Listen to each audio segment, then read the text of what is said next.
Welcome दोस्तों।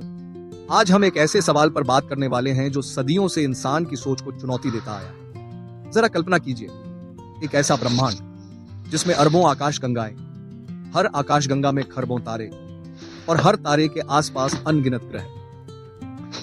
इतने विशाल ब्रह्मांड में क्या वाकई सिर्फ हम ही हैं या फिर कहीं दूर किसी और ग्रह पर भी जीवन मौजूद है? आज इस वीडियो में हम एलियन के सवाल को भावनाओं या फिल्मों की नहीं बल्कि विज्ञान और तर्क की नजर से समझेंगे। एक, एलियन का असली मतलब क्या है? जब हम एलियन शब्द सुनते हैं तो दिमाग में तुरंत हरे रंग के अजीब प्राणी, बड़ी आंखें और उड़न तश्तरियां आ जाती हैं। लेकिन विज्ञान में एलियन का मतलब इससे कहीं ज्यादा सरल है। पृथ्वी के बाहर मौजूद कोई भी जीवन हो, चाहे वो एक छोटा सा बैक्टीरिया हो या हमसे ज्यादा बुद्धिमान कोई सभ्यता, यानी अगर मंगल ग्रह पर कभी बैक्टीरिया भी मिला तो वो भी एलियन ही कहलाएगा। तो ब्रह्मांड जितना बड़ा, संभावना उतनी ज्यादा। हमारी आकाश गंगा मिल्की वे में ही करीब 100 अरब तारे मौजूद हैं और आज की खोजें बताती हैं कि ज्यादातर तारों के आसपास ग्रह होते हैं। अब जरा सोचिए, अगर इतने विशाल ब्रह्मांड में सिर्फ पृथ्वी पर ही जीवन हो तो यह बात वैज्ञानिकों को भी थोड़ी अजीब लगती है। यही वजह है कि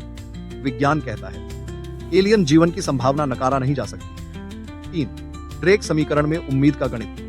1961 में वैज्ञानिक फ्रैंक ड्रेक ने एक समीकरण दिया जिसे आज हम ड्रेक इक्वेशन कहते हैं। इसका उद्देश्य था अनुमान लगाना कि हमारी आकाशगंगा में कितनी बुद्धिमान सभ्यताएं हो सकती हैं जो हमसे संपर्क करने में सक्षम हो। हालांकि यह समीकरण कोई सटीक संख्या नहीं देता, लेकिन यह साफ संकेत देता है कि संभावना शून्य नहीं है। 4, फिर अब तक एलियन मिले क्यों नहीं? सबसे बड़ा सवाल, अगर एलियन है तो फिर हम उनसे अब तक मिले क्यों नहीं? इसी सवाल को कहते हैं फर्मी पैराडॉक्स। इसके कुछ संभावित जवाब हो सकते हैं। एलियन हमसे बहुत दूर है, उनकी तकनीक हमारी समझ से बाहर है, वे जानबूझकर हमसे संपर्क नहीं कर रहे। बुद्धिमान सभ्यताएं बहुत कम समय तक जीवित रहती हैं, यानी एलियन होना और उनसे मिल पाना दोनों अलग अलग बातें हैं। 5, अब तक विज्ञान को क्या संकेत मिले हैं?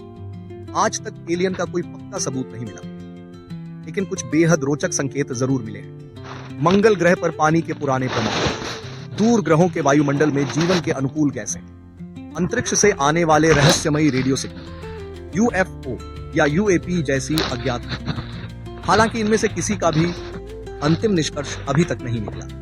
6, भविष्य में एलियन से मिलने के तरीके। वैज्ञानिक मानते हैं कि एलियन से मिलने की सबसे ज्यादा संभावना इस क्रम में है। पहले हमें सूक्ष्म बैक्टीरिया मिलेगा, फिर किसी ग्रह पर जीवन के संकेत और बहुत बाद में बुद्धिमान सभ्यता से संपर्क। फिलहाल पहला कदम सबसे ज्यादा रियलिस्टिक माना जाता है। 7, क्या एलियन इंसानों के लिए खतरा है? फिल्में हमें डराती हैं, एलियन हमला करेंगे, पृथ्वी पर कब्जा कर लेंगे, लेकिन विज्ञान कुछ और कहता है। अगर कोई सभ्यता इतनी उन्नत है कि वो हम तक पहुंच सके तो उसके पास हमें नुकसान पहुंचाने से बेहतर खुद को छुपाने के तरीके भी होंगे। अभी तक एलियन से किसी खतरे का कोई वैज्ञानिक प्रमाण नहीं है। 8, आने वाला भविष्य क्या कहता है? नई दूरबीनें, बेहतर तकनीक और उन्नत अंतरिक्ष मिशन आने वाले वर्षों में हमें ब्रह्मांड को पहले से कहीं बेहतर समझने में मदद करेंगे। हो सकता है हम अपने जीवन काल में एलियन से सीधे न मिले, लेकिन उनके अस्तित्व के संकेत जरूर मिल जाएं। तो सवाल वही है, क्या हम ब्रह्मांड में अकेले हैं? विज्ञान का जवाब है शायद नहीं। समय अनिश्चित है, लेकिन संभावना मौजूद है। और इतने विशाल ब्रह्मांड में यह मानना कि सिर्फ हम ही हैं शायद सबसे अवैज्ञानिक सोच होगी। अगर आपको यह वीडियो पसंद आया हो तो इसे लाइक और शेयर करना न भूलें और ऐसे ही विज्ञान से जुड़े वीडियो के लिए चैनल को सब्सक्राइब जरूर करें।